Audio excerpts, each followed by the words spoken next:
flat oven, pop a little baking tray on there or some baking beads or something, just to weigh it down. Baking beads? Baking beads, you know, your ceramic beads. Ceramic baking beads? No, these are made-up things. You've got to blind bake your pastry for your flan. What? This is basic. Even I know about baking beads. Do you? Yeah. How did you not get the bake-off job? You would have been an excellent pair doing that. Which one? Yeah, but one has to be the light-hearted, fun one. That's you, Sean. You're the knockabout And I crazy. can do all the innuendos. Like that Claire looks like a... I mean, we're going to need to work on that, but it's a great idea. Stick it in your gob. Stick it in your gob. I could do that. I could do that all day long. That donut, tell you what you could do with that donut. You could get Paul's and shove it in the donut hole. What about that for like? That's the wrong. So I've got to scale back from there. Yeah, well, that's... Just to go, oh, lovely hole on that donut. John, do you have any bake-off innuendos? Because, I mean, I don't know if you auditioned for it, but you should have. I'll chip you up.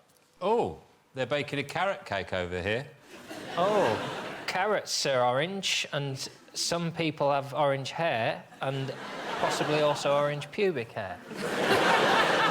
No, you could have got there in the hole. You could have got there in one. So, just so I learn, because it's important to learn, I'll tee you up and then you tell me what I should have done. Oh, they're baking a carrot cake. God, bet that'd be nice, rubbed all over your tits. He's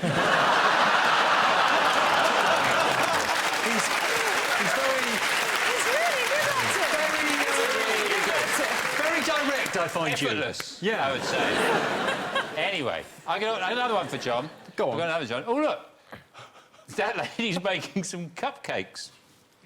On them and put them in my ears. I mean, it's not the German bake-off. I'm aware you love a bit of trashy telly. What's your kind of guilty pleasure? Oh, I like George Clarke. Amazing spaces. It's amazing. Look at that oven. Who'd have thought you could get 3 bedrooms in an oven? It's an amazing space. It's an amazing space. I was dubious at the start. Yeah. But look at it now, with all that glass. It's an amazing space. Oh, no, that's George Clarke. I'm thinking of what's his name? You're the other thinking one. of Kevin McLeod. Yeah. Oh, yeah. I imagine Kevin McLeod, naked, sat on a girder, so, like that. So, imagine waking up to this view. That kind of thing. Susie, you recently reached your 25th anniversary of being on Countdown. How did you celebrate?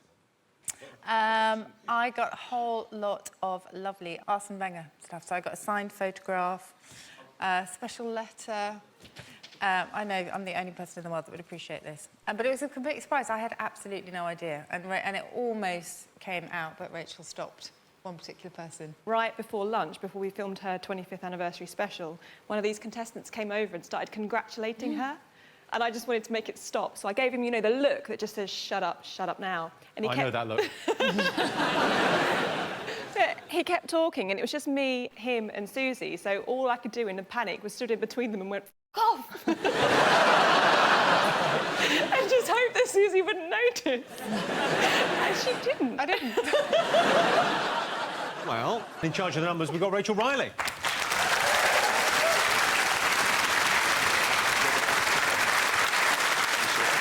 I think Rachel is the classic girl next door. That is, if you live next door to a maths genius who's wasted her talents playing televised Sudoku. We love your ideas for TV shows, and sometimes you take the opportunity when you come on here to pitch stuff. Have you got any ideas for TV shows? Yes, but I need to know that that you're open-minded. Listen, this is a safe space. I'm super open-minded. OK, well, I think it should be Condiment World. Condiment? Yeah. So, basically, like a food show where we travel around the world. Yeah, but you can say it that way as well, I guess. It's my show, Bill. What's the idea? Is it like it's a food show, and you go travelling, and you just find new foods for your favourite condiments. Oh, right. You're back in the game? Are you? Back in, I'm back in, yeah. So you go travelling with the mustard and you try and find the food to match? Yes, if you bring all your favourite, you bring a little tour, you've got a little nice case. Imagine a really nice case, really nice music. It's Sunday, you're hungover, and we take it around the world, and we go to all the different countries, and then we eat some food and think, this is nice, but maybe So French... you go somewhere foreign... Yep. And you say, what do you eat here? And they go, oh, I don't know, we eat these kinds of snails. And you go, can I put some salt on it? And they go, all right. And then you go, they've got a bit of peri-peri mayonnaise. I suppose it's that thing of like travelling around a very exotic foods and going, if I put enough peri-peri mayonnaise on anything, it's edible. Exactly. What do you eat here? Sheep's eyes. Right, fetch me the ketchup and lots of it. I like it. Is it always you, or is there, like, a Well, I suppose I could have a guess if you want to come. Christ, Josh, you're a little bit thirsty, aren't you? Oh, please, can I be on your show? Somebody wants a travel show now. He's had a second kid. Yeah. I'd love to do the night feed, but I'm off to Q8 with Roisin. You know, with me, though, I have chilli sauce with everything. So do I. I'd be a really boring... I'm not being thirsty like Josh here. You're going to come on the show. No, if I was on your show... Yeah. Wait a bloody minute. Yeah, you can do the pilot. In Australia, this show Countdown in Australia wasn't called Countdown because in the 80s we had a music show much like Top of the Pops that was called Countdown. What's it called in Australia? It's called... This is just going to make us sound so simple. Come on, surely not. Australia? What's Countdown called in Australia? Letters and numbers. Yeah, you were right. It does make it sound simple. I thought I'd try and imagine Love Island in the Victorian style, you know, because the language is quite coarse, isn't it, in Love Island? It's all about being mugged off and cracking on. So I thought it'd be nice to imagine a weekly diary of Love Island in the Victorian style, OK? So here we go. Monday. Mary has intimated to her friend and confidant Alice that were Edward to ask her the following day to accompany him for a stroll in the orchard, she might not rebuff him. Oh. Unfortunately, this strategy has come to naught, as during the night, Edward died of smallpox.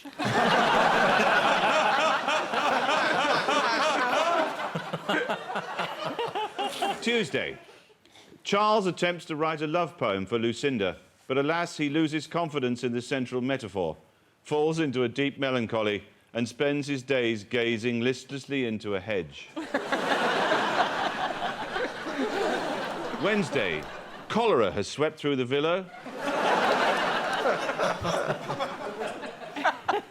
claiming the lives of all the contestants, except that of Sir Roger Fortinbras. He is joined by a new set of housemates, and straight away Jane, the fiery redhead, catches his eye. Sir Roger is charmed by her alabaster skin and merry laughter, and pursues her vigorously. But at dinner, she shows her low-born status, passes the port the wrong way, and is swiftly ejected. Thursday. The strict class barrier for contestants is lowered, allowing Flossie, the Cockney scullery maid, to enter the villa. She charms Roger with her bawdy songs. They become an item. Friday. Sir Roger and Flossie survive a deadly outbreak of typhus, and as the only survivors, become default winners.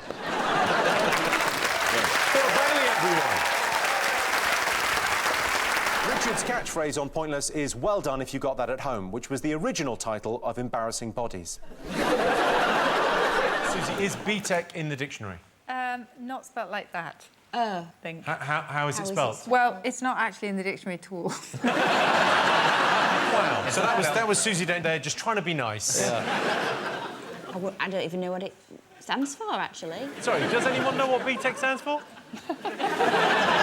They would if this was Eggheads. Yeah. If this was Eggheads, they would have f***ed off hours ago. I don't think they'd have electrocuted Judith Keppel on it. I hate sport. I'm associated. You know, I still live with my parents. And if I'm looking for a new place to buy, because I do look at places, then I wear this one, which is my Kirsty Allsop. People don't mess around when you go in dressed as Kirsty Allsop. No. Recently, I was described as looking like Kirsty Allsop trapped inside Phil Spencer.